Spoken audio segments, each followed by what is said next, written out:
హల్లెలూయా. అందరు ఇక్కడ ఉన్నారా? దేవుని యొక్క పరిశుద్ధ నామానికి మహిమ కలుగును గాక. చదువుబడిన వాక్యం ఒకసారి మనం చదువుతుందా? దయచేసి ఎవరైనా చదవండి త్వరగా.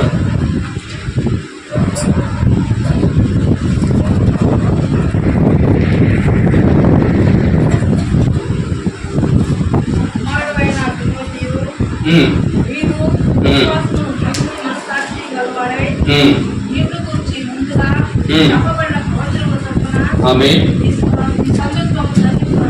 అవును అవును. ఆమేన్. హల్లెలూయా. అవును ఉన్నారు. వీరు దూషింపబడకుండా శిక్షించబడుటకై వీరిని ఏమే అందరూ హల్లెలూయా. ఆమేన్. దేవుని నామానికి మహిమ కలుగును గాక. దేవుని నామానికి స్తోత్రం. దేవుని సంఘంలో కూడినటువంటి దేవుని యొక్క పరిశుద్ధులందరూ కూడా ప్రభువైన యేసుక్రీస్తు నామములో నాకు శుభములు హృదయపూర్వక ధన్యవాదాలు తెలియజేస్తున్నాను. ఆమేన్. హల్లెలూయా. అందరూ బొమ్మల్లా కూర్చుంటే సరిపోదు, ఆమేన్ చెప్పాలా? హల్లెలూయా.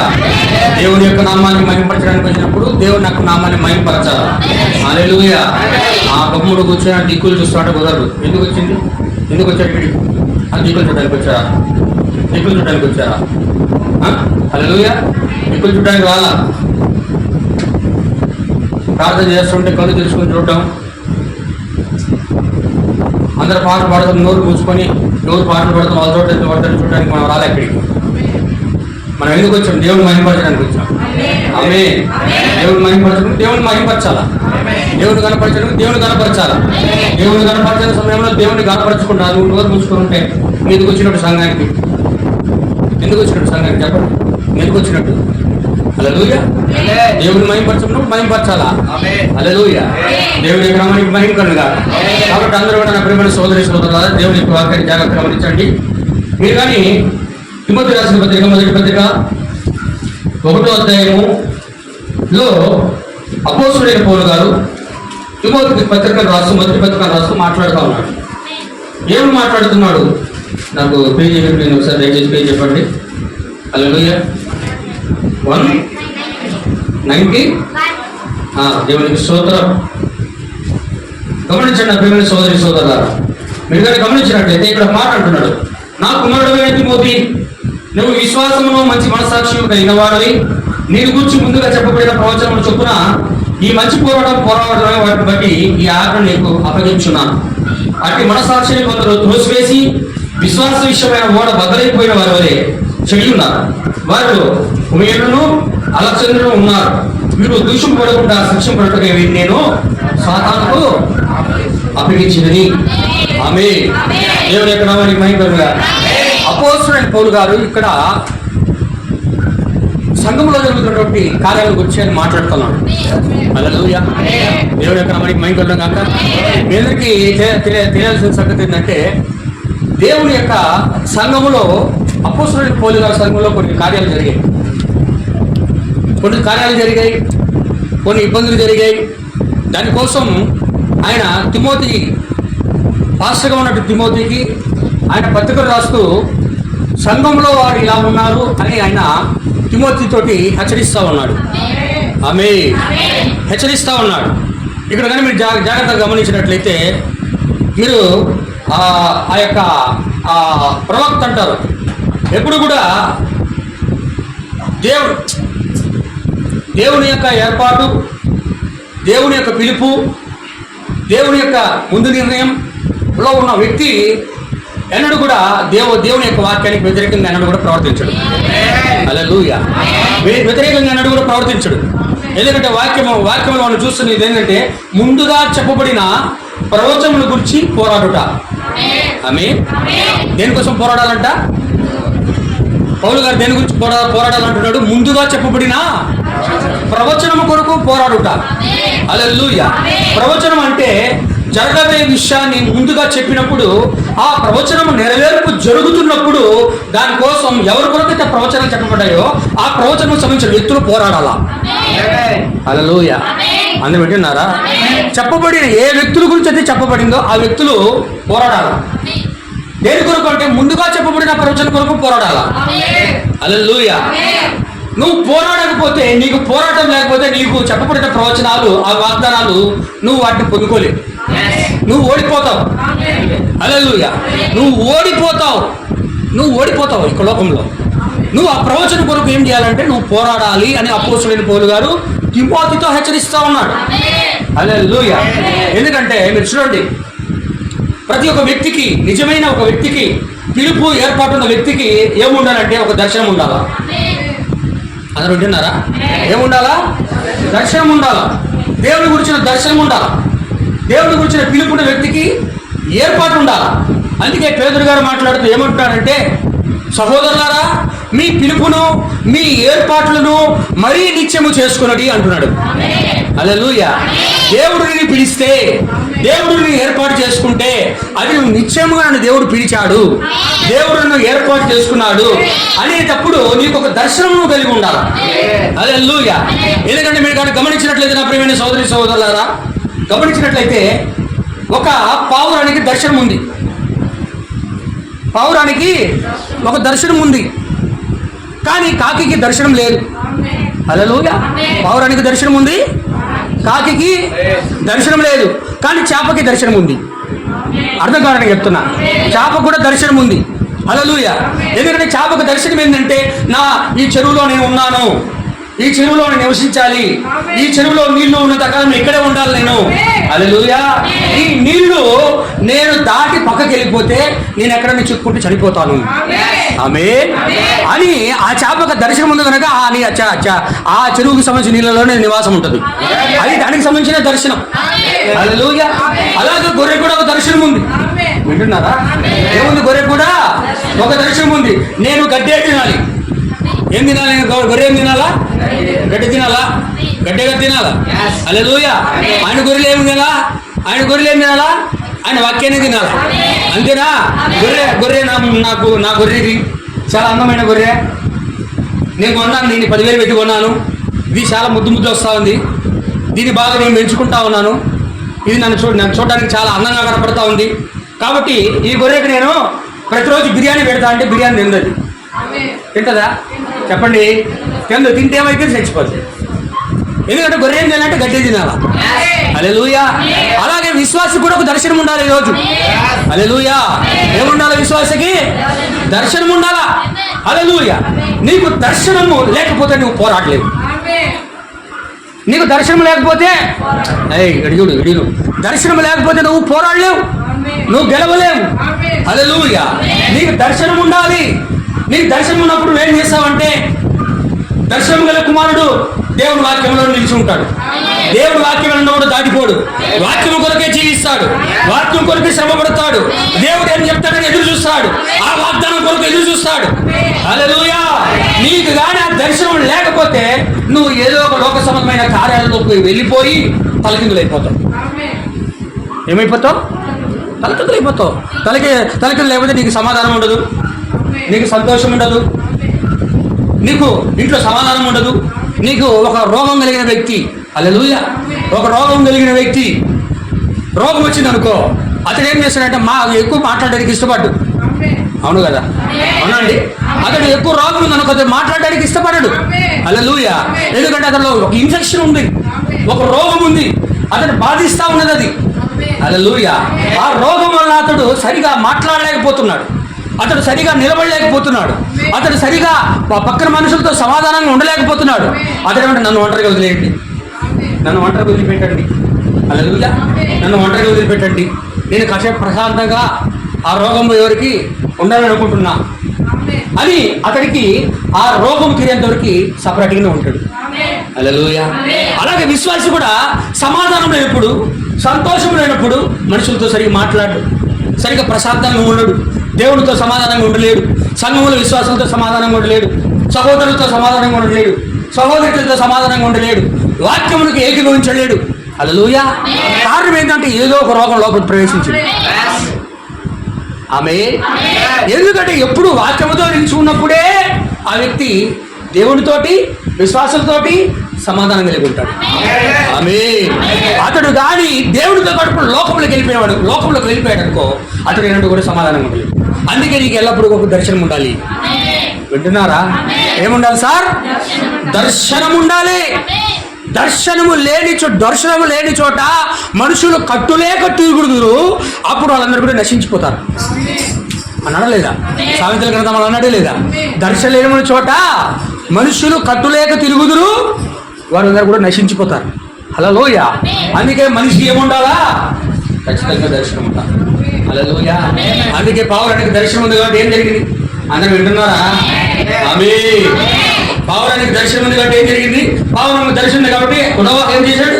నోవహుని పంపించాడు. పావురమా ఓ, నీకు నేను దర్శనం చెప్తున్నా. ఏది? నువ్వు లోకంలోకి పోయి హల్లెలూయా, నువ్వేం చేయాలంటే తిరిగి నీళ్ళు ఇంకిపోయే లేదు చూసిరా. అవునా కదా? అదే దాని యొక్క దర్శనం. విన్నారా?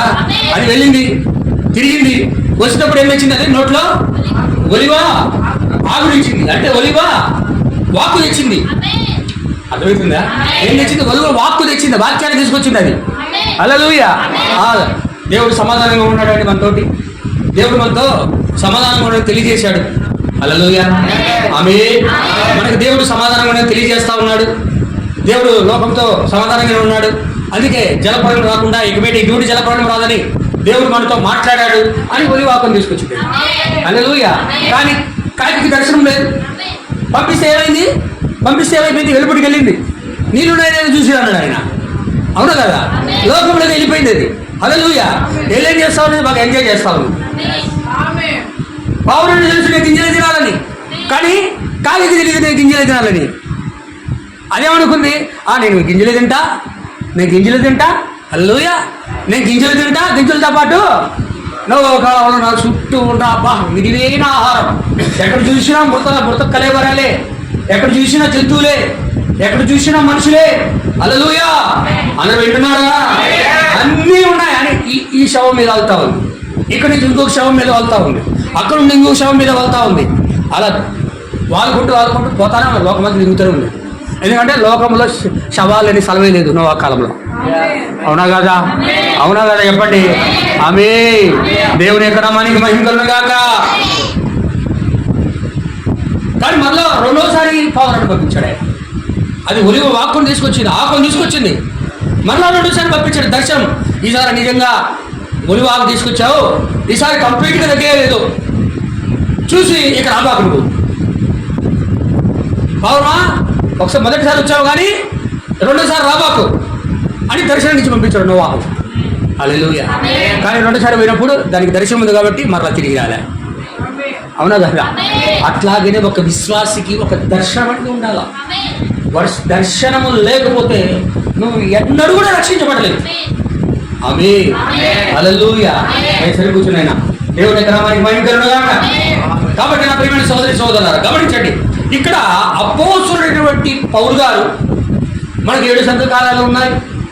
7 సంఘకాలాల్లో మొదటి సంఘకాలం యొక్క దూత, వర్తమానికుడు, ప్రవక్త, దేవుని చేత పంపబడినవాడు, దేవుని చేత పిలువబడినవాడు, దేవుని చేత ఏర్పాటు చేయబడినవాడు, దేవుని యొక్క కుడి చేతిలో ఆయన ఒక నక్షత్రంగా ఉన్నవాడు. ఆయన ఎవరంటే అపోస్తలుడైన పౌలు గారు. ఆమేన్. ఆ పౌలు గారు సంఘానికి పాస్టర్గా ఉన్నటువంటి తిమోతితో మాట్లాడుతూ ఉన్నాడు. తిమోతితో ఏమని మాట్లాడుతూ ఉన్నాడు? నా కుమారుడు అయినా చదవండి ఇప్పుడు చదవండి, త్వరగా కొన్ని లేఖనాలు ఉన్నాయి, నేను త్వరగా ముగించడానికి ప్రయత్నిస్తాను. చదవండి బ్రదర్. హల్లెలూయా. నా కుమారుడు అయిన తిమోతి, నీవు విశ్వాసమును మంచి మనసాక్షి కలిగిన వాడవై. నువ్వేం కలిగి ఉన్నావు? నువ్వు తిమోతి, నా కుమారుడు అయిన తిమోతి, నీవు విశ్వాసమును మంచి మనసాక్షి, నీవు విశ్వాసం కలిగి ఉన్నావు, మంచి మనసాక్షి కలిగి ఉన్నావు. హల్లెలూయా. హల్లెలూయా. దేవుని యొక్క నామానికి మహిమ కలుగును గాక. అందరూ ఇక్కడే ఉన్నారా? తిమోతి ఏం కలిగి ఉన్నాడంట? నా కుమారుడు అయిన తిమోతి అంటున్నాడు. పౌలు గారికి తిమోతి ఏమవుతా ఉన్నాడు ఇక్కడ? నా కుమారుడు అయిన తిమోతి ఆయనకు కుమారుడు ఎలా అయ్యాడు? తిమోతి అపోస్తలుడైన పౌలు గారికి ఎలా కుమారుడయ్యాడు? హల్లెలూయా. దేవుని యొక్క నామానికి మహిమ కలుగుగాక. మీరు దేవుని యొక్క వాక్యంలో కానీ గమనిస్తే నా ప్రియమైన సోదరి సోదరులారా, దేవుని వాక్యంలో ఎలా కుమారుడయ్యాడో చెప్తున్నాడు. చూడండి ఒకసారి యేసుక్రీస్తుని గురించి మాట్లాడుతూ అంటున్నాడు. అపోస్తల కార్యం 13వ అధ్యాయం త్వరగా చేయండి. 13:33 116వ పేజీ త్వరగా.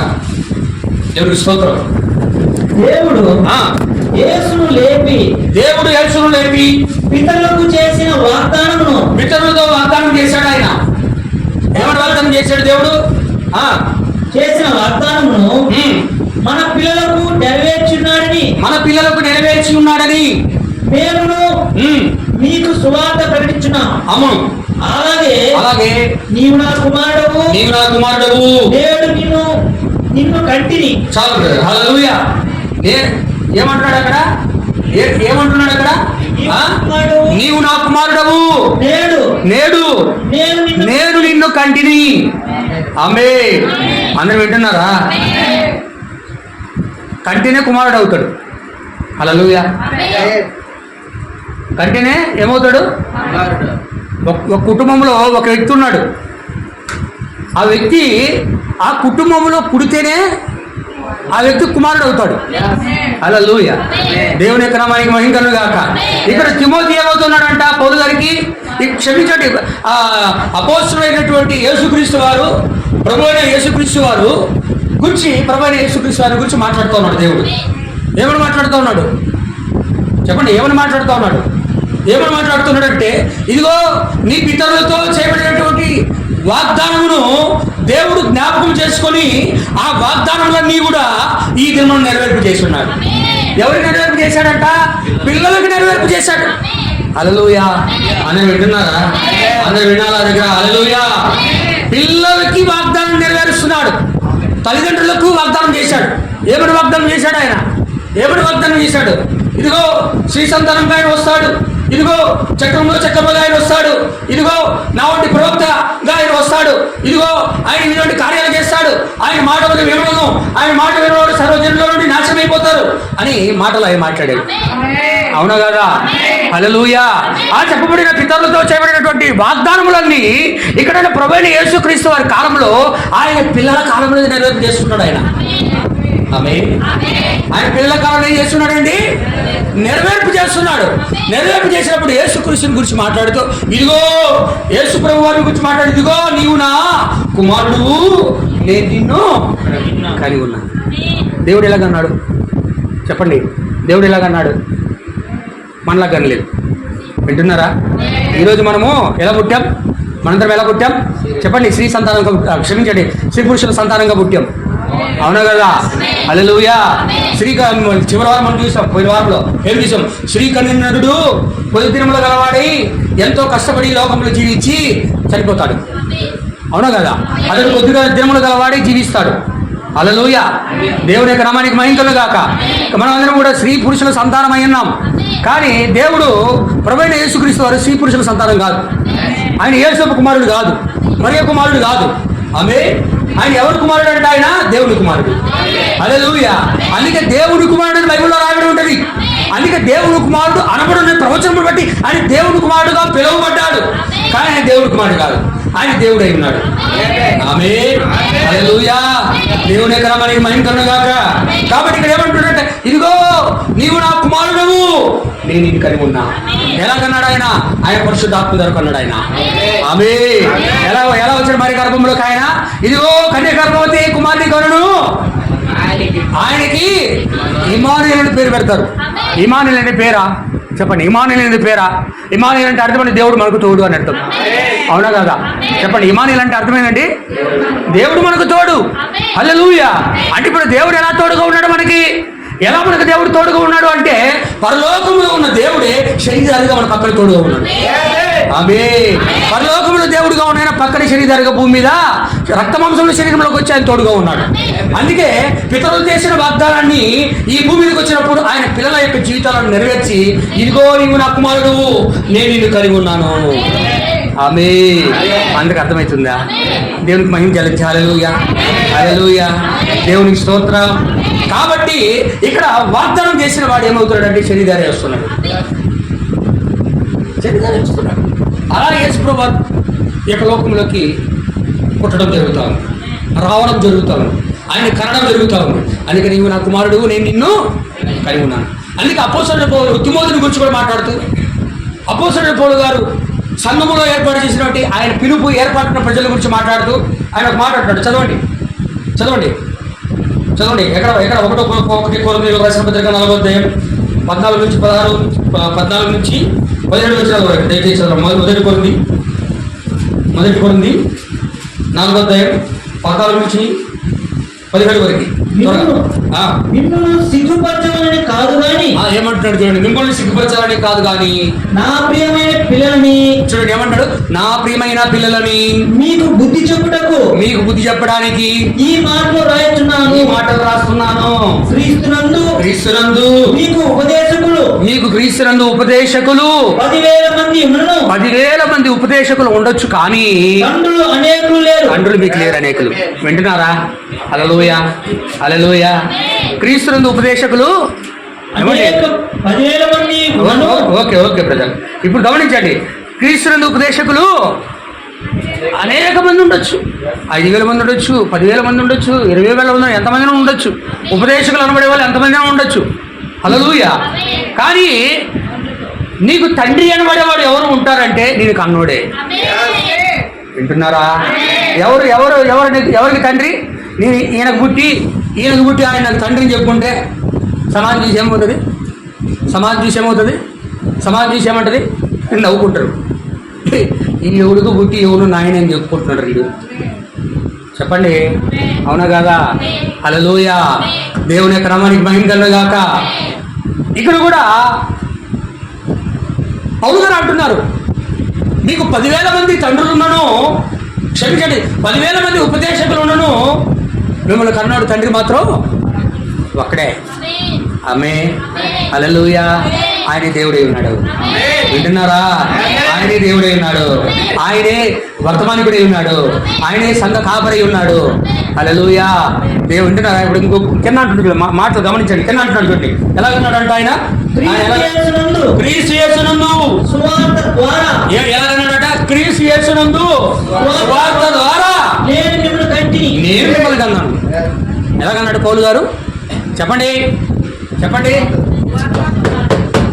హల్లెలూయా. ఎలాగన్నాడు ఆయన? సువార్త ద్వారా కన్నాడు, వర్తమానం ద్వారా కన్నాడు, అగడిగా వాక్యము చెప్పడం ద్వారా, వాక్యము ద్వారా ఆయన పిల్లలు కన్నాడు. ఆమేన్ హల్లెలూయా. వాక్యము ద్వారా పిల్లలు కన్నాడు, వాక్యము ద్వారా పిల్లలు కన్నాడు. కాబట్టి ఇక్కడ ఏమంటాడు? నా కుమారుడు అయిన తిమోతి. అందుకే తండ్రి కుమారుడి తిమోతికి ఆయన తండ్రి అయ్యాడు. వర్తమానికుడు ఏమయ్యాడు? అందరు ఇక్కడ ఉన్నారా? సరే కూర్చోండి. ఏంటిరా? తిరుగు. ఏంటి సరే కూర్చో. దేవుడు ఎక్కడ రావానికి భయంకరంగా కాక హల్లెలూయా. అందరు గట్టిగా చెప్పండి. అందరు ఇక్కడ ఉన్నారా? ఇంకా మెసేజ్ లేక పోలా. నా కుమారుడు అయిన తిమోతి నా దగ్గరే ఉన్నా. హల్లెలూయా. ఏమంటున్నాయా? నా కుమారుడు అయిన తిమోతి గురించి మాట్లాడుతూ, నా కుమారుడు అయిన తిమోతి, నీవు ఏం కలిగి ఉన్నావు? మంచి విశ్వాసమును కలిగి ఉన్నావు, మంచి మనసాక్షిని కలిగి ఉన్నావు. ఆమేన్. ఏం కలిగి ఉన్నాడట తిమోతి? మంచి విశ్వాసము, మంచి మనసాక్షి కలిగి ఉండి ఏం చేస్తున్నాడట? ఏం చేయాలంట? పౌలు గారు ఏమంటున్నాడు? హల్లెలూయా.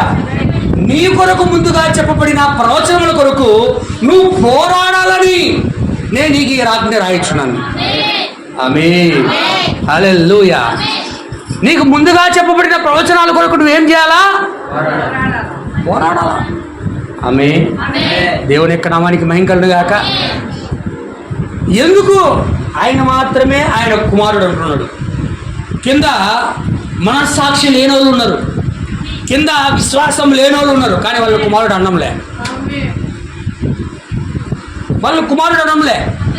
హల్లెలూయా. మనస్సాక్షి లేని వాళ్ళు అంటున్నాడు అక్కడ. హల్లెలూయా. ఎందుకు అంటే నా ప్రియమైన సహోదరి గమనించాలా? ఎందుకు అంటే అపోస్తలుడైన పౌలు గారిని తిమోతి గారు వెంబడిస్తూ ఉన్నారు. తిమోతి గారు ఆయన వాక్యాన్ని కైకొంటూ ఉన్నాడు, దేవుని యొక్క ఆజ్ఞలు కైకొడుతూ ఉన్నాడు. తిమోతి ఒక సాదృశ్యంలో ఆయన ఒక వధువు సాదృశ్యంగా క్రీస్తు భార్యకి సాదృశ్యంగా ఉన్నాడు. ఆమె హల్లెలూయా. ఇక్కడ పౌలు గారు క్రీస్తుకు సాదృశ్యంగా ఉన్నాడు. ఆమె ఆయన చివరి వరకు అనేక మంది సంఘంలో ఉన్నను కేవలం తిమోతి గారు మాత్రమే మంచి విశ్వాసము మంచి మనస్సాక్షితోటి పౌలు గారిని వెంబడించిన వాడిగా ఉన్నాడు. ఆమె మిగతా వాళ్ళు ఎవరు కూడా వెంబడించలేదు, అందరూ విడిచిపెట్టి వెళ్ళిపోయారు. హల్లెలూయా. అందుకే కొంతమందికి మనస్సాక్షి ఉండదు, కొంతమందికి మనస్సాక్షి ఉండదు. హల్లెలూయా. మనస్సాక్షి ఉన్న వాడే ఏం చేస్తాడంటే ఏదైనా తప్పిదం చేశాడనుకో, ఏదైనా తప్పిదం చేశాడనుకో, అయ్యో నేను తప్పు చేశానే, నేను పలాంటి తప్పిదం చేశానే, పలాంటి పాపం చేశానే, అనుకోకుండా ఈ కార్యం జరిగిందే అని మనస్సాక్షి కలిగిన వ్యక్తి ఏం చేశాడంటే పశ్చాత్తాపడతాడు, ఏడుస్తాడు. దేవుడి దగ్గరికి వచ్చి, ప్రభా నేను తప్పు చేశా ప్రభా, నన్ను క్షమించు ప్రభా, నేను చేసిన తప్పిదం క్షమించు ప్రభా అని పశ్చాత్తాపడి ఏడుస్తాడు. అది దేవుని కుమారుడి యొక్క విధి విధానం. ఆమేన్. హల్లెలూయా. అది అలా కాకుండా దేవుని కుమారుడుగా ఉండడానికి ఇష్టపడిన వాడు ఏం చేశాడంటే తప్పు చేసినా కూడా పశ్చాత్తాపడ్డు, తప్పు చేసినా కూడా బాధపడ్డు, తప్పుడు గురించి ఆలోచించడు. సహోదరుడి పట్ల తప్పు చేసినా బాధపడ్డు, సహోదరి పట్ల సహోదరి తప్పు చేసినా బాధపడు, సంఘంలో ఎవరి పట్ల ఎవరు తప్పు చేసినా బాధపడరు, సంఘ కబురు పట్ల తప్పు చేసినా బాధపడరు, ఏం పడరు. నిర్భయంగా అసలు దాని గురించి పట్టించుకోరు. ఇష్టానుసారంగా తప్పుడు మీద తప్పుడు చేస్తూనే ఉంటారు, పాపాల మీద పాపాలు చేస్తూనే ఉంటారు. వాళ్ళకి అసలు భయమే లేదు. దేవుడు చూస్తున్నాడన్న భయమే లేదు. దేవుడు నన్ను చూస్తున్నాడు, దేవుడు తప్పిదం చేస్తే నన్ను శిక్షిస్తాడు, నేను దేవుడి కొరకు జీవించాలి ఈ లోకంలో అనే ప్రత్యక్షత లేకుండా ఇష్టానుసారంగా వాళ్ళు ఇష్టానికరమైన కార్యాలు చేస్తూనే ఉంటారు. లోకంలో చాలా మంది ఇష్టంగా చేస్తూనే ఉంటారు, ఇష్ట కార్యాలు చేస్తూ ఉంటారు. మనసాక్షి లేని వాళ్ళు, విశ్వాసం లేని వాళ్ళు, దేవుడి మీద సరైన నమ్మకం లేని వాళ్ళు. హల్లెలూయా. అర్థమవుతున్నారా? అందరూ అర్థమవుతుందా? కానీ దేవునికి మాడితే అలా ఉండడు. తప్పిదం జరిగితే పశ్చాత్తాపడతాడు. తప్పిదం చేసి హృదయంలోని మనస్సాక్షి నేరలోపణ చేసినప్పుడు, ఆ నేరలోపని గ్రహించి అది గద్దించినప్పుడు, సంకాపరి వాక్యం ద్వారా అది తప్పయ్యాన్ని గద్దించినప్పుడు ఆ వాక్యంలో తీసుకొని, ప్రభా నేను తప్పు చేశా ప్రభా, నాకు సహాయం చేయి ప్రభా, నేను మారాలనుకుంటా ప్రభా, నా జీవితాన్ని మార్చుకోవాలనుకుంటా ప్రభా, వాక్య ప్రకారం జీవించాలనుకుంటా ప్రభా, నువ్వు నాకు సహాయం చేయి ప్రభా అని దేవుడి దగ్గరకు వచ్చి బతిమలాడుకుంటాడు. దేవుడి యొక్క పాదముల దగ్గర నుంచి అడుక్కుంటాడు. దేవుడి యొక్క పాదముల దగ్గర పడిపోతాడు. అలాగే ఆయన ముందు పాదాల మీద పడిపోయి ఆ పాపంలో క్షమించబడ్డాయని ఆయన తోడికి పైకి లేడు. అవునా? దావీదు చేశాడు లేదా? దావీదు చేశాడు లేదా? ఎన్నిసార్లు ఎన్ని తప్పిదాలు దావీదు తప్పిదం చేసినా కూడా ఆ తప్పిదం మీద ఆయన ఏం చేస్తున్నాడు? ఆయన ఉపవాసం ఉండి దానికోసం ప్రార్థన చేస్తానే ఉన్నాడు. ఆయన నీ పాపాలు క్షమించబడ్డాయని తోడికి పాపం కొరకు ఆయన చేస్తానే ఉన్నాడు. అవునా కాదా? ఆ పాపాత్మరైనటువంటి స్త్రీ ఏం చేసింది? ఆయన పాపము క్షమించబడే వారికి ఆయన పాదాలు కడుగుతూనే ఉన్నది, ఆయన కన్నీళ్లతో పాదాలు కడుగుతూనే ఉన్నది. ఆయన ఎప్పుడైతే నీ పాపములు క్షమించబడ్డాయి అని చెప్పాడో అప్పుడు ఆమె తల వెంట్రుకలు తీసుకుని పాదాలు కడుగుతూ తుడుస్తా ఉంది.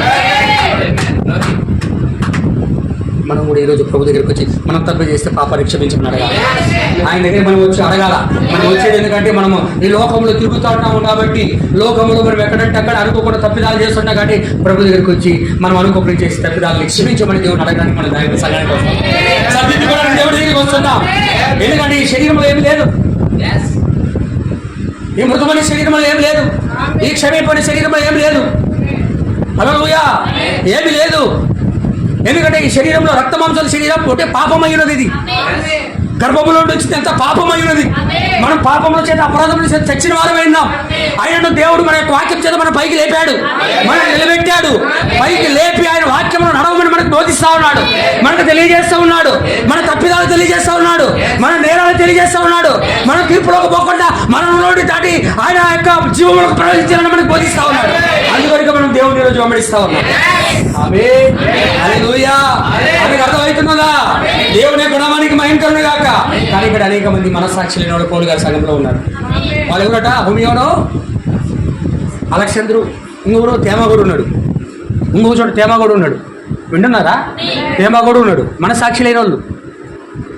మనస్సాక్షి లేదు వాళ్ళకి, మనస్సాక్షి లేదు, విశ్వాసము లేదు. హల్లెలూయా. ఏం చేయాలంట పౌలు గారు? మీరు పోరాడాలా. ఏం చేయాలా? ముందుగా చెప్పబడిన ప్రవచనం కొరకు మీరు ఏం చేయాలా? పోరాడాలి తిమోతి అని ఆజ్ఞ నేను ఇస్తా ఉన్నాను. అది కమాండ్మెంట్. అది దేవుడు ఇస్తున్నటువంటి ఆజ్ఞ పౌలు గారి ఆజ్ఞ కాదది. పౌలు గారి ఆజ్ఞ కాదది, దేవుడి యొక్క ఆజ్ఞది. అందుకే ఈ యొక్క సమయంలో తిమోతి గారు ఎలా పోరాడాడో అదేవిధంగా మొదటి నిర్గమంలో కూడా ఒక ఆయన పోరాడాడు. ఆమె హల్లెలూయా. మొదటి నిర్గమంలో పోరాడిన వాడు ఎవరు? మొదటి నిర్గమంలో గమనించండి. మొదటి నిర్గమంలో పోరాడిన వాడు ఉన్నాడు, రెండో నిర్గమంలో పోరాడిన వాడు ఉన్నాడు, మూడో నిర్గమం ఇప్పుడు కూడా పోరాడే వాళ్ళు ఉన్నాడు. ఛాయలో ఉంటే, భయానంలో ఉంటే, నిజ స్వరూపంలో ఉండరా? చెప్పండి, అవును కదా? ఛాయలో ఎవరు? కాలేబు ఉన్నాడు. ఛాయలో తన కొరకు ముందుగా ప్రవచనం కొరకు పోరాడడానికి కాలేబు ఉన్నాడు. హల్లెలూయా. అందరూ వింటున్నారా? హల్లెలూయా. కొంతమందికి వాక్యము వింటారు, బాగా వింటారు. యూరినస్ సంస్థల్లో సంఘశాఖల సహోదరులు ఆ వాక్యం గురించి అడిగినప్పుడు దాని గురించి చెప్పడానికి సిగ్గు, దాని గురించి సమాధానం చెప్పడానికి సిగ్గు, దాని గురించి మాట్లాడలేరు, సిగ్గుపడిపోతుంటారు, తలకాయ ఉంచుకుంటుంటారు. ఏదైనా మాట్లాడితే భాష మీరు ఏం చేస్తారు? నువ్వు నిజంగా దేవుని పట్ల విశ్వాసం కలిగి ఉన్నావా? దేవుని పట్ల మనసాక్షి కలిగి ఉన్నావా? నువ్వు మనసాక్షి పరిశుద్ధాత్మ కలిగి ఉంటే నువ్వే సమాధానం చెప్తావు. అక్కడ నువ్వే సమాధానం చెప్తావు. భాష మీద సాగులేవు, సగంలో విశ్వాసం మీద సాగులేవు. కాలేబు ఇక్కడ పోరాడుతున్నాడు. కాలేబుకు వాగ్దానం చేయబడింది. వింటున్నారా? ఏంటి ఇప్పుడు ఇది కాలేబుకు వాగ్దానం? కాలేబుకి ఏమైనా వాగ్దానం చేశాడు? చూడండి ఒకసారి. కాలేబు పోరాడాడట మొదటి నిర్గమంలో. ఆయన ఛాయలో ఉన్నాడు. గమనించండి, చూడండి. సంఖ్యాకాండం దేవునికి స్తోత్రం. 14వ అధ్యాయం 22 నుంచి 25 దాకా. సంఖ్యాకాండము 14వ అధ్యాయము 22 నుంచి 25 దాకా చదవండి. త్వరగా త్వరగా. నేను ఐగుప్తులోను అరణ్యంలోను చేసిన సూచనలను నా మహిమను చూచిన ఈ మనుషులందరూ, నా మహిమను చూసిన ఈ ఎవరు మనుషులందరూ ఈ 10 మార్లు నా మాట వినక నన్ను పరీక్షించారు. వాళ్ళు పరిశోధించారు. వాళ్ళు కాగా వారి పితరులకు ప్రమాణపూర్వకముగా నేనిచ్చిన దేశమును వారు చూడనే చూడరు. నన్ను అలక్ష్యం చేసిన వాళ్ళు, నన్ను అసలు అలక్ష్యం చేసేశారు. ఎవరు? ఇశ్రాయేలు ప్రజలు దేవుని పట్ల. అవును కదా? హల్లెలూయా. నన్ను అలక్ష్యం చేసిన వారిలో ఎవరు దాన్ని చూడరు.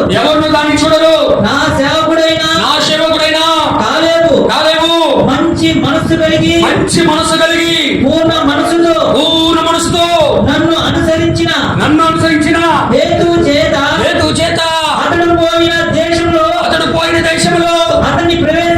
అతన్ని ప్రవేశపెట్టెను. హల్లెలూయా.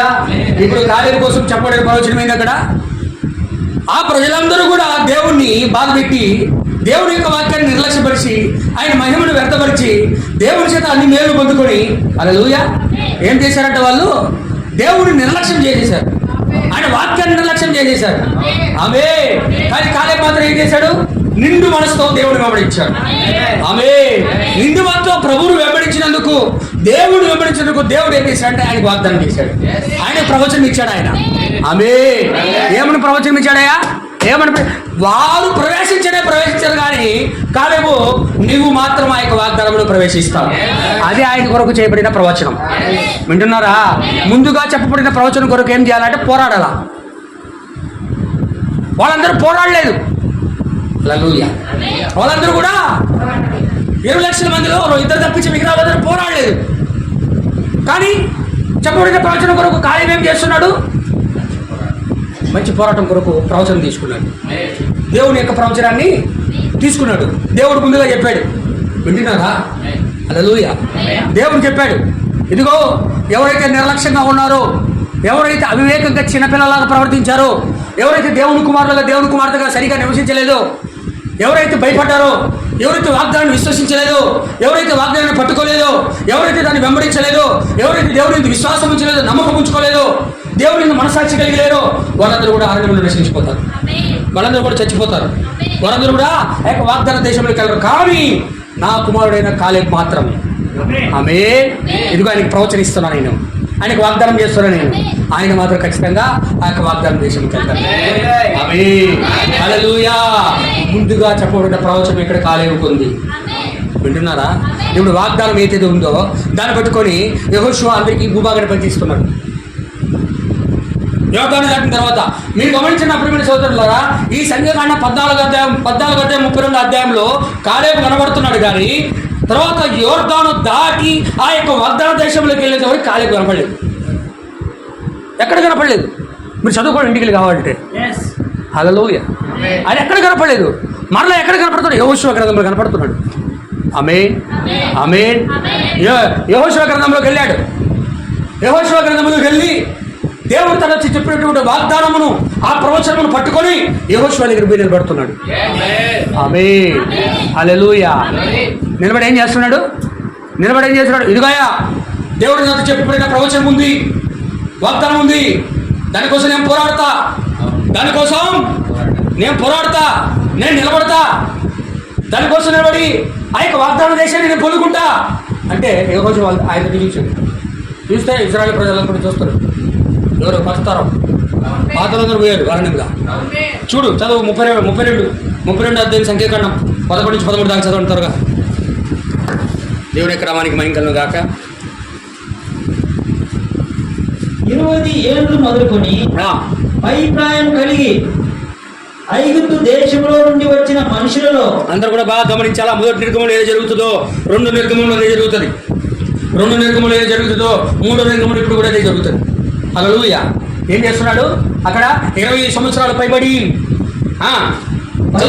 కలిగి ఐగుప్తులో నుండి వచ్చిన మనుషులలో పూర్ణ మనసుతో యెహోవాను అనుసరించిన కెనిజీయుడకు యెఫున్నె కుమారుడైన కాలేబును, నూను కుమారుడైన యెహోషువ తప్ప అవును మరి ఎవరునూ పూర్ణ మనసుతో నన్ను అనుసరింపలేదు కనుక అవును నేను అబ్రహాము ఇస్సాకు యాకోబులతో ప్రమాణపూర్వకముగా ఇచ్చిన దేశమును వారు తప్ప మరి ఎవరును యెహోషువ కాలేబులు తప్ప మరి ఎవరును ప్రవేశించరని ప్రమాణం చేసెను. అది వాగ్దానం చేశాడు. వింటున్నారా? హల్లెలూయా. అంటే 19,09,998 మంది అవుట్. ఏమైపోయారు? వాళ్ళందరూ ఏమైపోయారు? చెప్పండి ఏమైపోయారు? రోజు బైబిల్లో చూసుకుని చదువుకోవడానికా విని ఇలా అయిపోయారు వీళ్ళందరూ అని మాట్లాడుకోవడానికి కాదు. హల్లెలూయా. దేవుని యొక్క నామానికి మహిమ కలుగును గాక. ఏమైపోయారట? అందరూ కూడా మనసాక్షి లేని వాళ్ళు, నమ్మకమైన కుమారులు కాదు, విశ్వాసం లేని వాళ్ళు. హల్లెలూయా. ఏం చేశారు? మోషే పోయాడు పర్వతం మీదకి. మోషే సీనాయి పర్వతం మీదకి పోయాడు. సీనాయి పర్వతం మీదకి వెళ్ళి కిందకు వచ్చేసరికి ఏం చేస్తున్నారు వాళ్ళు? ఏం చేస్తున్నారు?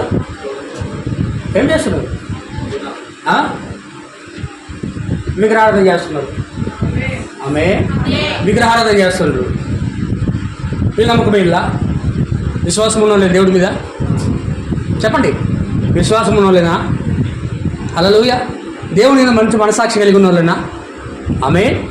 హల్లెలూయా. లేరు. విశ్వాసం లేదు వాళ్ళకి, మనసాక్షి లేదు వాళ్ళకి, నమ్మకమైన కుమారులు కాదు, తిమోతి లాగా. హల్లెలూయా. అందుకే వాళ్ళందరూ కూడా ఏమైపోయారు? చంపబడ్డారు. నమ్మకమైన కుమారులు లేరు అక్కడ. కోరాహు, దాతాను, అభిరాములు నమ్మకమైన కుమారులు కాదు. వింటున్నారా? వాళ్ళకి నమ్మకమైన కుమారులు కాదు. మోషేని దేవుడు యాజకుడిగా ఉంచిన, ప్రవక్తగా ఉంచిన, నువ్వు మాత్రమే ప్రవక్తవా? నువ్వు మాత్రమే పరిశుద్ధుడివా? నువ్వు మాత్రమే దేవుని సేవ చేయాలా? వాళ్ళు వీడు కూడా లేవిలే. ఎవరు? కోరాహు, దాతాను, అభిరాములు వాళ్ళు కూడా లేవిలే. కానీ దేవుడు ఏర్పాటు చేసుకుంది ఎవరిని? మోషేని. హల్లెలూయా. మోషేని దేవుడు ఏర్పాటు చేసుకున్నాడు. వీళ్ళు కూడా లేవి కొద్దిలే. అయిన వీళ్ళు ఏం చేశారు? నమ్మకమైన వాళ్ళు కాదు, దేవుని వాక్యం కొరకు నిలబడిన వాళ్ళు కాదు, విశ్వాసం ఉన్న వాళ్ళు కాదు, మనసాక్షి కలిగిన వాళ్ళు కాదు, మంచి మనసాక్షి లేదు. హల్లెలూయా. ఏమైపోయింది? దేవుని యొక్క వాక్యానికి వ్యతిరేకంగా ప్రవర్తించినందుకు దేవుడు వాళ్ళందరూ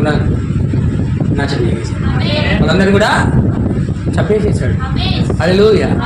ఇప్పుడు వాళ్ళందరూ నశించిపోయిన కానాను దేశంలోనికి వెళ్ళిన తర్వాత యెహోషువ దగ్గరికి తన గురించి ముందుగా చెప్పబడిన ప్రవచనాన్ని యెహోషువ దగ్గరికి కాలేబు తీసుకొని వెళ్ళి, అయ్యా, దేవుడు నాకు వాగ్దానం చేశాడు మోషేలో ఉండి.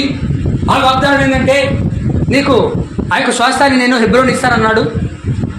అక్కడ ముగ్గురు శత్రువులు ఉన్నాయా, అక్కడ ముగ్గురు శత్రువులు ఉన్నారు అని యోచి బట్టే నేను చూడడానికి 80 సంవత్సరాలు. నేను చూడడానికి ఎన్ని సంవత్సరాలు నాకు? నా మొహం ముడతలు పడి ఉండొచ్చు, నా మొహము ముడతలు పడి ఉండొచ్చు, నేను సరిగా నిలబడలేకపోవచ్చు, నేను సరిగా మాట్లాడలేకపోవచ్చు, చూడడానికి ముసలిలా కనపడవచ్చు. కానీ నాకు 40 ఎంత బలం ఉందో, 40 ఎంత బలం ఉందో, ఇప్పుడు కూడా ఎంత బలం. పైకి ముసలోడ్నే, కానీ లోపల అంతర్గ పురుషుడు ఎట్టున్నాడు? నా అంతర్గ పురుషుడు బాగా బలంగా ఉన్నాడు.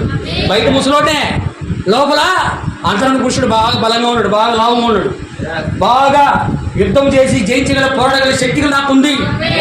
ఆమేన్. పోరాడగల శక్తి నాకుంది, బలం నాకుంది. ఆ రోజు ఎట్ట కత్తి తిప్పులో దానికన్నా ఇంకా బాగా తిప్పుతా. నేను ఇప్పుడు కత్తి దానికన్నా బాగా తిప్పుతా, నా కర్ర నేను బాగా తిప్పుతా. నువ్వేమనుకున్నావు? ముసలోని అనుకుంటున్నావు అని యెహోషువ దాని ఆ వాగ్దానం కొరకు ముగ్గురు మీదకి యుద్ధానికి వెళ్ళడానికి ఆ హెబ్రోను స్వాధీనపరచుకోవడానికి వెళ్ళాడు ఆయన. హల్లెలూయా. ఈరోజు మనకు ముగ్గురు శత్రువులు కదా, ఇంకా అనేక మంది ఉన్నారు మనం. అవునా కదా? చెప్పండి హల్లెలూయా. ఆమేన్. ఈరోజు అంతకు మించిన శత్రువులు మనకు ఉన్నారు, అంతకు మించిన శత్రువులు ఉన్నారు. సాతానుడు వాడి యొక్క అనుచరులు మన యొక్క శత్రువులు అయి ఉన్నారు. ఎంతో మంది శత్రువులు ఉన్నారు. హల్లెలూయా. ఇప్పుడు అనేక మంది ఎలా కనపడతారంటే సంఘాల్లో బాగా ఎంపరులుగా ముద్దుగా బాగా కనపడతారు, కానీ లోపల ఉన్నాడు మాత్రం ముసలోడు. లోపల ఉన్నాడు ముసలుడే, బాధగానే ఉండి ఏం చేద్దాం. పైకేమో ఆయన ముసలుడైతే లోపల అంతరంగ పురుషుడేమో బలవంతుడు. ఇక్కడ సంఘాల్లో ఉన్న విశ్వాసులు పైకి బాగా యవ్వనులుగా 30 సంవత్సరాల లోపలే ఉండొచ్చు, 35 సంవత్సరాల లోపలే ఉండొచ్చు, కానీ పైకి యవ్వనంగా ఉన్న లోపల మాత్రం ముసలోళ్ళు. వంకి ప్రార్థన చేయలేరు, నిలబడుకోలేరు, వంకలేరు, పైకి లేయలేరు, నోరు తెరవలేరు, స్తుతించలేరు, మహింపరచలేరు. ఛాయలో ఉన్న ఆయనలా ఉంటే, భయానలో ఉన్నటువంటి తిమోతి అలాగా ఉంటే, అట్లా పోరాడితే, కాలేబు అలా పోరాడితే, నిజ స్వరూపంలో వధువు ఎలా పోరాడాలా? చెప్పండి, ఎలా పోరాడాలా? హల్లెలూయా. నిజ స్వరూపంలో ఉన్నాము ఇంకా ఎక్కువగా పోరాడుతుంది, ఇంకా ఎక్కువగా ప్రార్థన చేస్తుంది, ఇంకా ఎక్కువగా మోకాలు ఉంచుతుంది. రాత్రి అంతా కూడా ప్రార్థన చేస్తూనే ఉంటుందామా? హల్లెలూయా. అందరూ వింటున్నారా? దేవుని ఎక్కడ మనకి మహిమకరణ గాక. అర్థం చేసుకోండి నా ప్రియమైన సోదరుడా, అర్థం చేసుకోవాలండి. ఇదే ఏం ఏజ్ ఇది? అడాప్షన్ ఏజ్, పుత్ర స్వీకార కాలం ఇది, దత్తపుత్ర కాలం ఇది. ఆమేన్. దేవుడు కుమారులుగా కుమార్తెలుగా దేవుడు అంగీకరించే కాలం ఇది. ఆమేన్. కానీ ఇలాంటి కాలంలోనే ప్రజలు ఎలా ఉన్నారు అంటే సంఘానికే సరిగి రారు. సంఘానికే బుధవారం రాలేదు బాబు, శుక్రవారం రాలేదు, ఆదివారం కూడా సరిగి రారు. ఆదివారం కూడా సరిగి రారు. కొంతమంది అయితే ఆదివారానికి అప్పుడప్పుడు విజిటింగ్, నేను ప్రజెంట్ అని చెప్పుకోవడానికి వస్తే ఎట్లా? నువ్వు సంఘానికే సరిగా రావడం లేదు, నీకు పుత్ర స్వీకారం ఎలా అవుతుంది చెప్పు? ఆదివారం పూటే సంఘానికి సరిగ్గా నువ్వు రాలేనప్పుడు దేవుడు ఎలా నమ్మకమైన కుమారుడిగా నీకు పుత్ర స్వీకారం చేస్తాడు కదా? నేను చెప్పేది అట్లా న్యాయం లేదా? మనుషుల దృష్టిలో న్యాయం లేదు, ఎప్పుడు దేవుని దృష్టిలో న్యాయం ఉంటుంది చెప్పండి. మనం అలా ఉండకూడదు. వాళ్ళుగా నేను పిల్లవాని వల్ల ఉన్నప్పుడు పిల్లవాని వల్ల ప్రవర్తించింది, పిల్లవాళ్ళని చేస్తుంది, పిల్లవాని శాస్త్రాలని చేశాను. ఇప్పుడు పెద్దవాడిని అయిపోయి పెద్దవాడిలాగా నడుచుకుంటున్నాను. పూర్ణమైన వచ్చినప్పుడు పూర్ణం కానిది నిర్దకమన్నాడు ఆయన. ఇప్పుడు పూర్ణమైన వచ్చింది కదా. హల్లెలూయా. వాక్యం వచ్చింది, సంపూర్ణ వాక్యం వచ్చింది, సంపూర్ణమైన వాక్యం వచ్చింది. ఈ కాలంలో ఇంకా నువ్వు పరిపూర్ణంగా నన్ను నడుచుకోవాలి. పిల్లల్లాగా గిచ్చుకునేది, పిల్లల్లాగా కొట్టుకునేది, పిల్లల్లాగా అలిగేది, పిల్లల్లాగా ముఖం చిన్నబుచ్చుకునేది, అహాబులాగా పండుకునేది. నువ్వు బాగున్నావు అనుకో, బాగా ఆనందంగా సంతోషంగా హ్యాపీగా ఉన్నావు అనుకో, దేవుడు చెందుకు వస్తూ ఉంటావు. ఏదైనా చిన్న కష్టం వస్తే, చిన్న బాధ ఇస్తే ముడుక్కొని ముసుకేసుకొని ఇంట్లో పడుకుంటావు. ఇంకా రావు. పాస్టర్ అయ్యా ఏందయ్యా ఫోన్ చేసి ఏందయ్యా రాలేదంటే పాస్టర్ ఫోన్ చేస్తుంది. మూడు పిల్లలు మాట్లాడుకో, భార్యాభర్తలు మాట్లాడుకో, బ్రతొద్దు ఆయన ఏదో ఒకటి అంటాడు. కాబట్టి తర్వాత మనం నిదానంగా చూడలేదు పాస్టర్ గారు అని చెప్పారు. మన సంఘం గురించి చెప్పడం లేదు, సంఘాల విశ్వాసాలు అందరూ అలా ఉంటారు. కానీ వధువు అలా ఉండకూడదు. ఆదివారం ఖచ్చితంగా దేవుని సన్నిధికి నేను వెళ్ళాలా. మనస్సాక్షి కలిగి నిజమైన విశ్వాసము కలిగి దేవుని సన్నిధికి నేను వెళ్తే దేవుడు నాకు నిత్య జీవిస్తాడు, దేవుడు నన్ను రక్షిస్తాడు యొక్క లోకంలో నుండి అని విశ్వాసము నమ్మకము దేవుని పట్ల నీకున్నా. హల్లెలూయా. అర్థమవుతున్నదా నా ప్రియమైన సోదరి సోదరులారా? అందరూ కూడా గమనించండి. ఇక్కడేమన్నాడు? ఓ నమ్మకమైన కుమారుడా, నా యొక్క కుమారుడా తిమోతి, నువ్వు మంచి విశ్వాసము కలిగి మంచి మనస్సాక్షి కలిగి ఉన్నావు, నీవు మంచి పోరాడవల్లని నేను నీకు ఈ యొక్క ఆజ్ఞ ఇచ్చుచున్నాను. ముందుగా చెప్పబడిన ప్రవచనం కొరకు నువ్వు పోరాడాలి. అందుకే కాలే పోరాడి ఎప్పుడో ముందుకున్నాడు. తిమోతి పోరాడి ఆయన స్వస్థానానికి పోయాడు. పౌలు గారు పోరాడు. పౌలు గారు తిమోతికి పోరాడమని చెప్పాడు, కానీ దానికన్నా ముందు పౌలు గారు పోరాడాడు. లేదా పోరాడడం లేదా? చెప్పండి, పోరాడడం లేదా? ఏమన్నాడు? ఇదిగో ఎఫెసులో మృగములతో పోరాడినట్టు నేను ఎఫెసు సంఘంలో పోరాడాను. ఎక్కడ పోరాడాడు? ఎఫెసులో మృగములతో పోరాడాడంటే ఆయన. దినదినములకు చదువు ఇక మాట ఎక్కడ ఉంది? చదువు కొరింథీయులకు రాసిన పత్రిక మొదటి పత్రిక 15 30 నుంచి 34 దాకా 156 పేజీలు 156 page. First Corinthians 15th chapter 30 30 నుంచి 34 చెప్పండి. మేము గడియ గడియకు ప్రాణభయముతో ఉండనేలా సహోదరులారా మన ప్రభువైన క్రీస్తు యేసునందు మిమ్మల్ని గూర్చి నాకు కలిగి ఉన్న అతిశయంతోడు నేను దినదినము చచ్చిపోయేటట్టుకున్నాను నేను అని చెప్పుదును. మనుష్య రీతిగా నేను ఎఫెసులో మృగములతో పోరాడిన ఎడల ఎఫెసులో నాకు లాభమేమి? మృతులు లేపబడని ఎడల ప్రయోజనమేమి? రేపు చనిపోదుము కనుక తిందుము త్రాగుదుము. ఎలా ఉన్నాడు? సంఘంలో బాగా తిందుము బాగా తాగుదుము, మోసపోకుడి, దుష్ట సాంగత్యము, మంచి నడవడి చెడగొట్టును, నీతి ప్రవర్తన గలవారై మేల్కొని పాపం చేయకండి. దేవుని గురించిన జ్ఞానము కొందరికి లేదు, సంఘములో కొందరికి లేదు. హల్లెలూయా. మనం వింటున్నారా? ఎవరికి లేదు? సంఘంలో లేదని మాట్లాడుతున్నాడు ఆయన. దేవుని గురించిన జ్ఞానము కొందరికి లేదు, కానీ కొందరికి ఉంది. హల్లెలూయా. ఆమేన్. అందరూ ఆమేన్ చెప్పండి. ఆమేన్. దేవుని యొక్క నామానికి మహిమ కలుగును గాక. కాబట్టి ఆయన ఎఫెసులో మృగములతో పోరాడాడు. అందుకే పోరాడాడు కాబట్టి ఆయన చివరి పత్రికగా ఉన్నటువంటి తిమోతి పత్రికలో ఏమని మాట్లాడుతున్నాడంటే, నేను మంచి పోరాటము పోరాడి తిని నా యొక్క పరుగును తుదముట్టించి తిని నా కొరకై జీవక్రీటము ఎత్తబడి ఉన్నది. ఆ మహిమగల రాజు ఆయన ప్రత్యక్షమైనప్పుడు ఆ దినమున నా కొరకు ఆ యొక్క వాడబడిన మహిమ కిరీటం ఇచ్చును. ఆమేన్. హల్లెలూయా. ఎప్పుడు ఇస్తాడు ఆయన? చెప్పండి, ఎప్పుడు ఇస్తాడు ఆయన? పోరాడినప్పుడే ఇస్తాడు, పోరాడినప్పుడే ఇస్తాడు. అందరూ చేస్తాడు పోరాడకుండానే గెలవకుండానే జయించకుండానే తాగుబోతుగా, తిరుగుబోతుగా, వ్యభిచారిగా, లోక సంబంధమైన వ్యక్తిగా, ఇష్టానుసారమైన వ్యక్తిగా లోకములు తిరిగి తాగి ఇష్టానుసారంగా జీవించి చచ్చిపోతే వాడి పోటీ మీద కూడా వేసుకుంటాడు. నేను మంచి పోరాటము పోరాడి తిని నా పరుగు ఎక్కడికి? నీ పరుగు ఎక్కడికి వెళ్ళింది? పరలోకానికి వెళ్ళిందా? పాతాళానికి వెళ్ళిందా? పాతాళానికే వెళ్ళింది. నీ పరుగు నువ్వు పోరాడలేదు. అసలు నువ్వు శరీరాన్ని నువ్వు జయించలేదు, నీ కోరికలను నువ్వు జయించలేదు, శరీరాశని జయించలేదు, లోకాశ, శరీరాశ, నేత్రాశని నువ్వు జయించలేదు. నువ్వేం పోరాడు?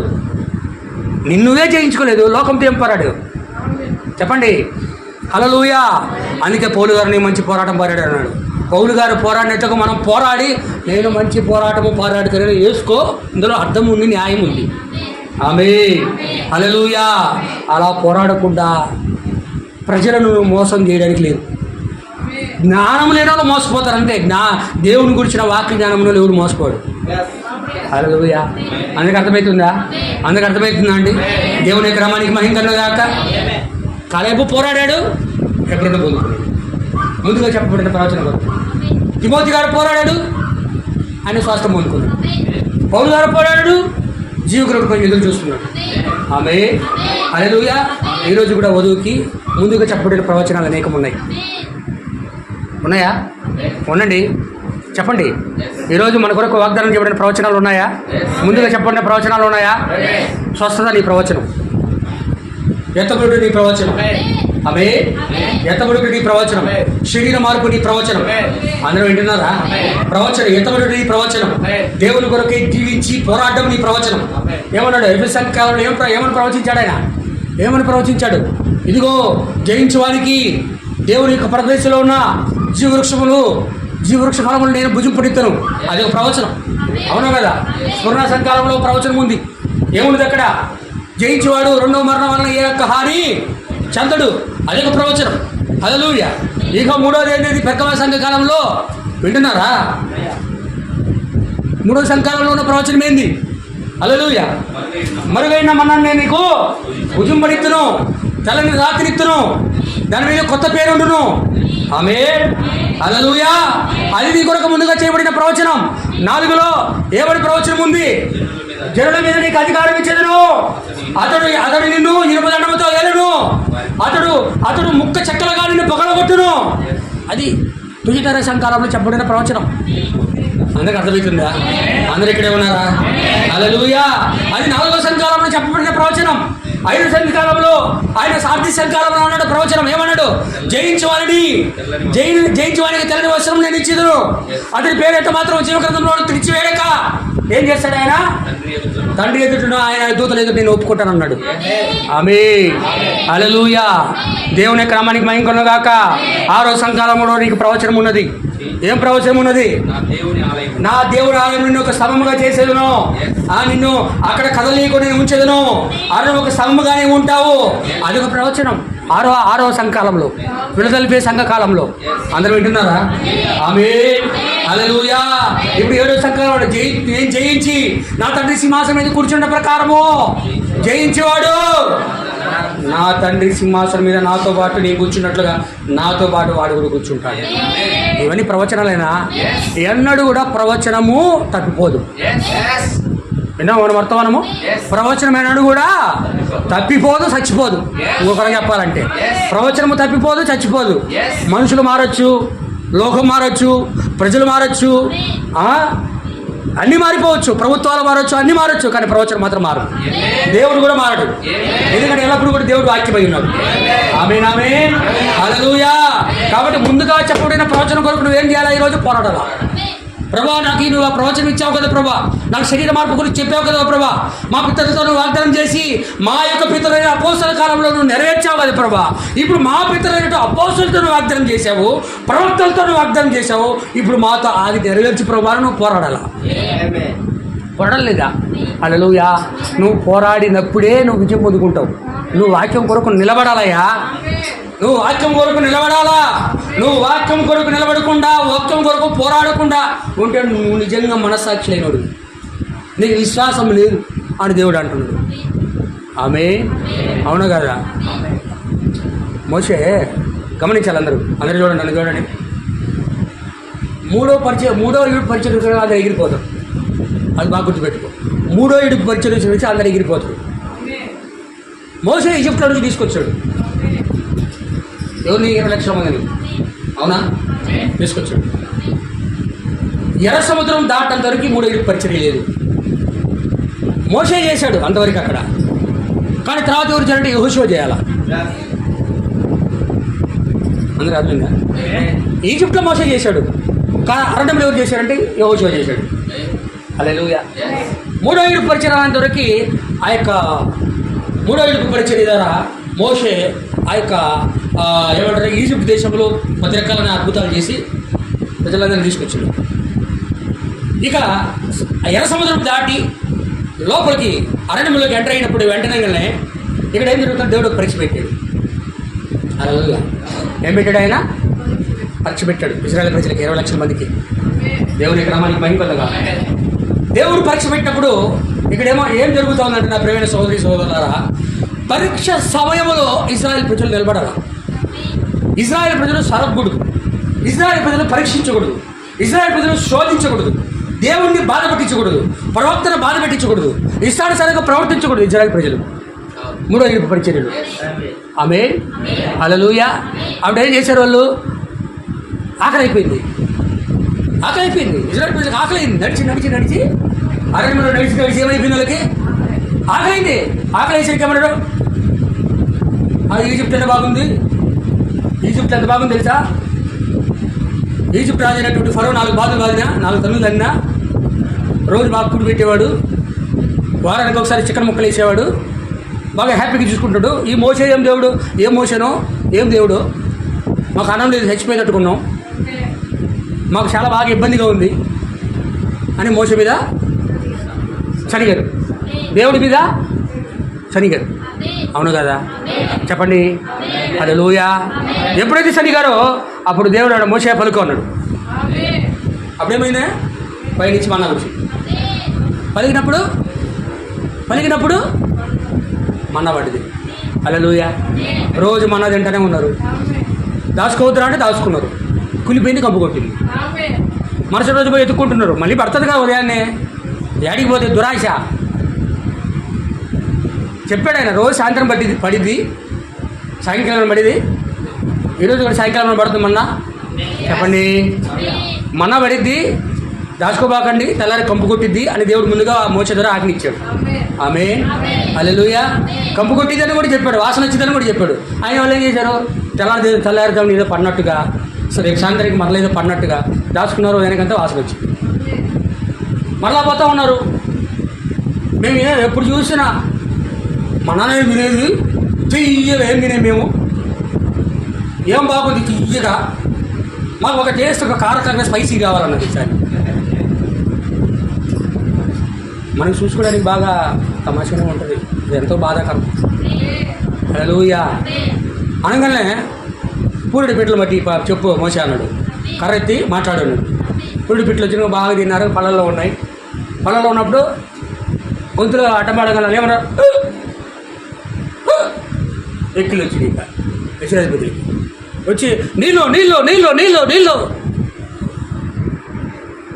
కావాలి మోసే, నీళ్ళు మన్నా ఇచ్చావు, పూరిళ్ళు ఇచ్చావు, మాంసం ఇచ్చావు, ఓకే సూపర్ మా మోసే ప్రవక్త, నీళ్ళు కేకలేసారు. ఎక్కిళ్ళు వచ్చాయి, కేకలేసారు. కాసేపు ఓపికగా ఉంటుంటే బాగుంది. ఓపికగా ఉంటే ప్రార్థన చేసి మోసేలాగా ప్రార్థన చేస్తే ఓపికగా ఉంటే బాగుంది. కేకలేశారు, అరిశారు, దేవుని మీద శనిగారు, ప్రవక్త మీద శనిగారు. హల్లెలూయా. వింటున్నారా? సడన్గా ఏమైపోయింది? కొట్టు మోసే అన్నాడు. పలుకు మోసే అంటే కొట్టాడు ఈయన. నీళ్ళు వచ్చాయి. నీళ్ళు తాగేసారు. శబాష్, మా పాస్టర్ సూపర్, దేవుడు సూపర్ అన్నాడు. గడ్బెట్స్ పాస్టర్ మోసే గారు, గడ్బెట్స్ నీళ్ళు ఇచ్చావు, మంచి చికెన్ ముక్కలు ఇచ్చావు, మంచిగా ఫుడ్ మన్నా పెట్టావు, సూపర్ మా పాస్టర్ సూపర్. అప్పుడు దేవుడు ఎన్ని కూడా చూస్తున్నాడు, సంఘాన్ని చూస్తున్నాడు. ఎన్ని కూడా వింటున్నారా? సంఘం చూస్తున్నాడు. ఇచ్చినప్పుడేం పొగుతున్నారు, కొంచెం ఆలస్యమయ్యేసరికి తిడుతున్నారు.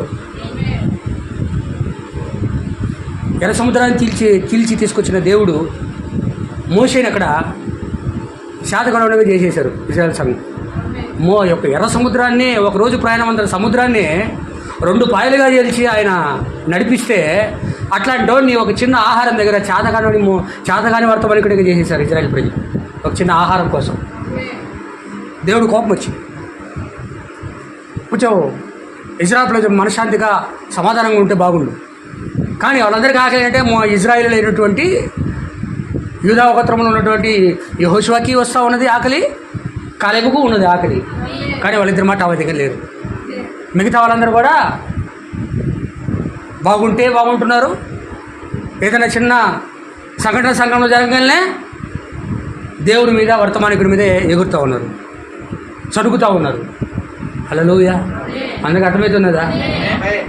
దేవుడు అదే చూస్తాడు సంఘంలో. ఈరోజు కూడా ఏదన్నా ఆలస్యం అవుతుంటే దీర్ఘశాంతంతో ఎదురు చూస్తున్నారో లేదా, కరెక్ట్గా ఆ సమయం కొరకు ఎదురు చూస్తున్నారో లేదా, నా కొరకు ఎదురు చూస్తున్నారో లేదా, కేక లేకుండా సనక్కుండా ఉన్నారా లేదా? ఈ సంఘటనలు అన్నీ నా ప్రియమైన సహోదరి సహోదరులారా ప్రయాణంలో జరిగాయని మీరు గుర్తుపెట్టుకోవాలి. ప్రయాణంలో జరిగాయండి. ఇప్పుడు కూడా మనం చేస్తుంది ఎత్తబాటుకు ఒక ప్రయాణం, అవునా కాదా? ఇప్పుడు మనం ఎత్తబాటుకు ప్రయాణం వెళ్తా ఉన్నప్పుడు ఈ దినములలో ఒక దినమున 3వ ఈడుపు పరిచయం వచ్చినప్పుడు నువ్వు కానీ ఆ సంఘము యొక్క రోమన్ క్యాథలిక్ యొక్క సహవాసంలో నువ్వు కానీ సహవాసంలో కార్డు తీసుకోలేదు అనుకో, ఫెలోషిప్లో నువ్వు కానీ పాల్గొనలేదు అనుకో, నీకు కూడా ఏం కట్టు? మన్నా కట్టు, ఆహారం కట్టు, ప్రొవిజన్ కట్టు. వింటున్నారా? ప్రొవిజన్ కట్టు, ఆహారం కట్టు, నీళ్లు కట్టు. ఆ కార్డు తీసుకోకపోతేనే నీకు క్రయ విక్రయాలు చేయడానికి ఎయింటింగ్లో అధికారం ఉంది. ఆ కార్డు తీసుకుంటే మృగం యొక్క ముద్ర, ఆ కార్డు తీసుకోకపోతే దేవుని యొక్క ముద్ర. ఆమేన్. వింటున్నారా? హల్లెలూయా. అలాంటి సమయం వచ్చినప్పుడు ఎవరు నిలబడతారో ఆ పరిచర్య కొరకు దేవుడు చూస్తాడు. నువ్వు కానీ దేవుని కొరకు కొంచెం సహించి ఓపికతో ఉన్నావనుక ఆ సమయంలో, వింటున్నారా? యెహోషువ కాలేబులాగా సహించి నువ్వు ఉన్నట్లయితే దేవుడు నీకు పలుకుబడిన మాట ద్వారా ఆహారాన్ని దయచేస్తాడు. మోషేకి వాళ్ళందరికీ దయచేసాడా? అట్లాగా ఇట్లాంటి సమయంలో అప్పుడు కూడా ఉండిపోతుంది. ఆ సమయంలో నీకు పోషించుకోవడానికి దేవుడు ఆహారాన్ని ఇస్తాడు, నీళ్ళు ఇస్తాడు, ఏది అవసరమో అది ఇస్తాడు ఆయన. ఆమేన్. నువ్వు కానీ అప్పుడు నిలబడలేదనుకో, నీ పని కట్టు,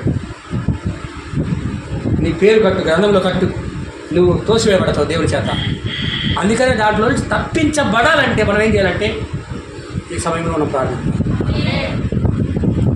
మనం ప్రార్థన చేయాలి.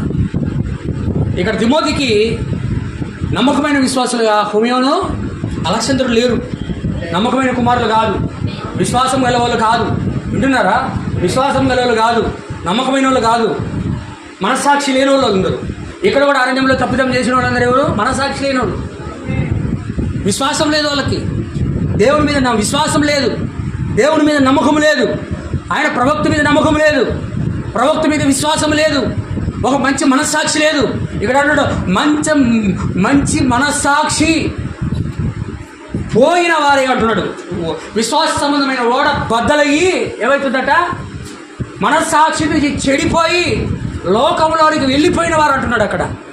తిమోతి రాసిన 19వ వచనంలో 1:19. హల్లెలూయా. మనకు అర్థమవుతుందా? నువ్వు పరీక్షించుకో, నీకు విశ్వాసం ఉందా? నీకు నమ్మకం ఉందా? నీకు దేవుని పట్ల మనస్సాక్షి ఉందా? ఆమేన్. హల్లెలూయా. నాకు నువ్వు ఇచ్చినట్లయితే ప్రభువా, నేను వాక్యం కోసం నిలబడేటట్టు నాకు నువ్వు సహాయం చేయి, నాకు నువ్వు సహాయం చెయ్యి ప్రభువా అని నిలబడాలా. కానీ మనస్సాక్షి లేని వాళ్ళు, విశ్వాసం లేని వాళ్ళు, నమ్మకం లేని కుమారులు ఏమైపోయారంటే అక్కడ విడిచిపెట్టి ఎక్కడికి వెళ్ళి చదవండి బ్రదర్. 19వ వచనం 19-20 చదవండి దయచేసి త్వరగా. 1 తిమోతి. అట్టి మనస్సాక్షిని కొందరు త్రోసివేసి, అట్టి మనస్సాక్షిని చేశారంటే వాళ్ళు త్రోసివేసి విశ్వాస విషయమై ఓడ బద్దలైపోయిన వారి వలె చెడిపోయి ఉన్నారు. వారిలో హిమనీయును అలెగ్జాండరును విశ్వాసమైన ఓడ. విశ్వాసాన్ని దేంతో పోలుస్తున్నాడు ఆయన? విశ్వాసాన్ని ఓడతో పోలుస్తున్నాడు ఆయన. ఆమేన్. హల్లెలూయా. ఓడెక్కడ పోయితే అందుకే సామెతల గ్రంథం ఏమన్నాడు? నడి సముద్రంలో ఓడ జాడాడు. ఓడ అని విశ్వాసంతో సాదృశ్యంగా మాట్లాడుతున్నాడు. ఓడ ఎక్కడ పోయింది అంటే నీళ్ళలో పోతుంది. నీళ్ళు అంటేనే భక్తిహీనత. వింటున్నారా? ఇప్పుడు భక్తిహీనమైన లోకంలో ఏం చేయాలంటే విశ్వాసం కలిగిన ఓడలాగా మనం ఏం చేయాలంటే ప్రయాణం చేయాలి. ఆమేన్. ఇప్పుడు విశ్వాసం లేని వాళ్ళు ఏమవుతారంటే, విశ్వాసం లేని వాళ్ళు దేవునికి నమ్మకమైన కుమారులుగా ఉండరు. విశ్వాసం లేని వాళ్ళు ఏమవుతారంటే దేవుని ఎందుకు విశ్వాసం ఉంచరు. మూడోది మనస్సాక్షి ఉండదు వాళ్ళకి. వాళ్ళు ఏం చేశారంటే వర్తమానికుని విడిచిపెట్టినట్లుగా మోషే ప్రవక్తను విడిచిపెట్టారు, వర్తమానికుడైన పౌలు గారిని విడిచిపెట్టినట్టుగా అలెగ్జాండరు, హుమయోను, తేమా పౌలు గారిని విడిచిపెట్టారు. ప్రవక్త కాలంలో అనేక మంది ప్రవక్తను విడిచిపెట్టారు. ఈరోజు కూడా మన సంఘాలు ఆ విధంగా విడిచిపెట్టేస్తారు. వాళ్ళు ఎవరు అంటే నమ్మకము లేని కుమారులు అనకూడదు, ఆయన కుమారులు అనలేదు అక్కడ. నమ్మకము లేని వాళ్ళు, విశ్వాసము లేని వాళ్ళు, మనస్సాక్షి లేని వాళ్ళు వాళ్ళకి చేస్తారు. కానీ మనం అటువంటి వారమై ఉండకూడదు. ఆమేన్. హల్లెలూయా. మన వాక్యం కొరకు మాత్రమే జీవించడానికి ఎంత కష్టమున్నా, ఎంత శ్రమ ఉన్నా, ఎన్ని శోధనలు ఉన్నా, ఎన్ని బాధలున్నా మనం ఏం చేయాలంటే వాక్యపక్షమునే నిలబడాలి. వాక్యపక్షం నిలబడాలి. పౌలు గారికి ఎన్నో కష్టాలు ఉన్నాయి, కానీ వాక్యపక్షాన్ని నిలబడి. హల్లెలూయా. తిమోతికి ఎన్ని పోరాటాలు ఉన్నాయి, వాక్యపక్షాన్ని నిలబడి. హల్లెలూయా. ఈరోజు వధువు కూడా ఎవరి పక్షంలో? వాక్యపక్షాన్ని నిలబడతాం.